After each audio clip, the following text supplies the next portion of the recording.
कोई मरेगा। रात का गहरा अंधेरा, हवा में ठंडी सिहरन और कोहरे की घनी चादर में लिपटा एक सुनसान रेलवे स्टेशन, शिवपुर जंक्शन। कभी यह स्टेशन उत्तराखंड के पहाड़ी रास्तों पर यात्रियों की चहल पहल का केंद्र था, लेकिन अब यह समय के क्रूर हाथों में कैद हो चुका था। जंग लगी पटरियां मानो कोई चुपके से कहानी सुना रही थीं। स्टेशन का साइन बोर्ड जिस पर शिवपुर जंक्शन लिखा था, आधा टूटा हुआ हवा में लटक रहा था और उसकी टिमटिमाती पीली लाइट रात के सन्नाटे में भयावह छायाएं बनाती थी। सरसराती पत्तियां, दूर से आती कुत्तों के भौंकने की आवाज और फिर एक गहरा सन्नाटा, ऐसा सन्नाटा जो कानों में चीख बनकर गूंजता था। स्थानीय लोग इस जगह को शापित स्टेशन कहते थे। कहते हैं ठीक 50 साल पहले 15 अक्टूबर 1975 की एक काली कोहरे भरी रात को ट्रेन नंबर 666, जिसमें 120 यात्री सवार थे, इस स्टेशन पर रुकी थी। ट्रेन की सीटी बजी, लाइटें टिमटिमाई और फिर वो कोहरे के आगोश में हमेशा के लिए गायब हो गई। न ट्रेन का कोई निशान मिला, न यात्रियों का। गांव वाले दबी जबान में बताते थे कि हर साल उसी रात स्टेशन के पास ट्रेन की सीटी, चीखें और रहस्यमयी कदमों की आहट सुनाई देती थी। कुछ का कहना था कि स्टेशन मास्टर रामलाल ने पैसों के लालच में उस रात कुछ ऐसा किया था जिसने इस स्टेशन को शापित कर दिया था। कोई भी हिम्मत नहीं करता था कि रात के समय इस स्टेशन के पास जाए, लेकिन उस रात 4 दोस्त अनजाने में उस शापित जगह की ओर बढ़ रहे थे, जहां उनकी किस्मत एक अनसुलझे रहस्य से टकराने वाली थी। 4 दोस्त और एक अनजाना सफर। रात के 11 बज रहे थे। देहरादून से दिल्ली जा रही एक ट्रेन की खिड़की से ठंडी हवा अंदर आ रही थी। डिब्बे में 4 दोस्त राहुल, नेहा, विक्रम और प्रिया हंसी मजाक में डूबे थे। राहुल 28 साल का, साहसी और जिज्ञासु, इतिहास और रहस्यमयी कहानियों का शौकीन। उसका मानना था कि हर डरावनी कहानी के पीछे एक सच छिपा होता है। नेहा 26 साल की, संवेदनशील और सहज। उसे अक्सर ऐसा महसूस होता था जब कुछ गलत होने वाला होता है। विक्रम 27 साल का, मजाकिया लेकिन डरपोक। प्रिया 25 साल की, फोटोग्राफी और सोशल मीडिया की दीवानी। चारों कॉलेज के दोस्त थे और एक रियूनियन के लिए देहरादून गए थे। अब वे रात की ट्रेन से दिल्ली लौट रहे थे। विक्रम अपने चुटकुलों से सबको हंसा रहा था, प्रिया तस्वीरें ले रही थी और नेहा खिड़की से बाहर कोहरे में डूबे जंगलों को देख रही थी। राहुल ने अचानक कहा, 10 मिनट में शिवपुर जंक्शन आएगा, सुना है वहां भूतों की ट्रेन आती है। फिर उसने कहानी सुनानी शुरू की।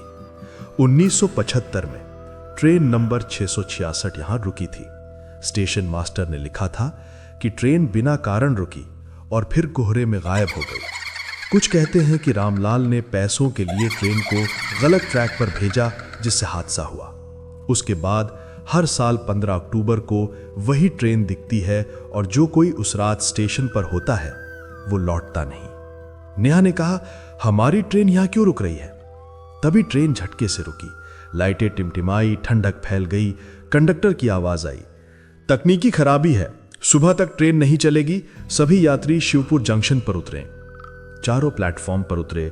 कोहरा गन्हा था, टिमटिमाती लाइट, सड़ी गंध और टूटा स्टेशन मास्टर रूम। अंदर धूल, टूटा रेडियो और दीवार पर रुकी घड़ी। सुइयां 12 बजे पर अटक गई थी। राहुल को एक पुरानी डायरी मिली।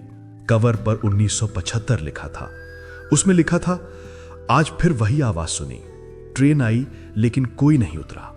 रात में चीखें सुनी, मैं पागल हो रहा हूं। तभी रेडियो अपने आप चालू हुआ, ट्रेन नंबर 666 शिवपुर जंक्शन, सभी यात्री सावधान।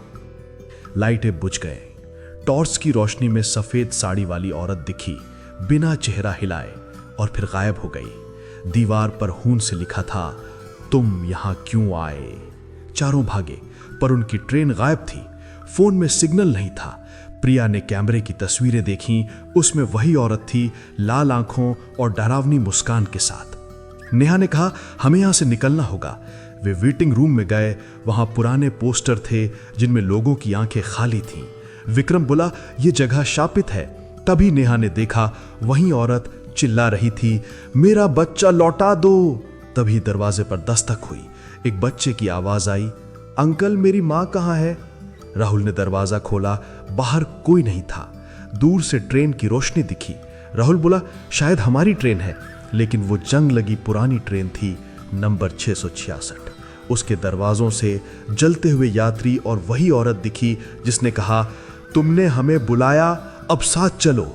वे भागे। विक्रम गिरा। छाया ने उसे पकड़ लिया। राहुल ने खींचा और बचाया। स्टेशन मास्टर के कमरे में लौटकर राहुल ने डायरी का आखिरी पन्ना पढ़ा। शाप तभी टूटेगा जब सच्चाई सामने आए। रामलाल ने पैसों के लिए हादसा करवाया था। राहुल ने रेडियो पर कहा, रामलाल दोषी था, शाप खत्म हो। सब शांत हो गया। भूत गायब हो गए। औरत प्रकट हुई और बोली, धन्यवाद, लेकिन एक कीमत चुकानी होगी। उसने विक्रम को छुआ और वो बेहोश हो गया। सुबह ट्रेन आई। तीनों दोस्त विक्रम को लेकर उसमें बैठे। ट्रेन चली, लेकिन विक्रम की आंखें लाल थीं, होठों पर डरावनी मुस्कान थी। उसने कहा, चलो घर चलें। ट्रेन कोहरे में गायब हो गई और शिवपुर जंक्शन पर फिर सन्नाटा छा गया। क्या वो सचमुच बच पाए या शाप अब उनके साथ था? अगर आपको यह रहस्यमयी और डरावनी कहानी पसंद आई हो तो वीडियो को लाइक करें। कमेंट में बताएं कि कहानी का कौन सा पल आपको सबसे ज्यादा डरावना लगा।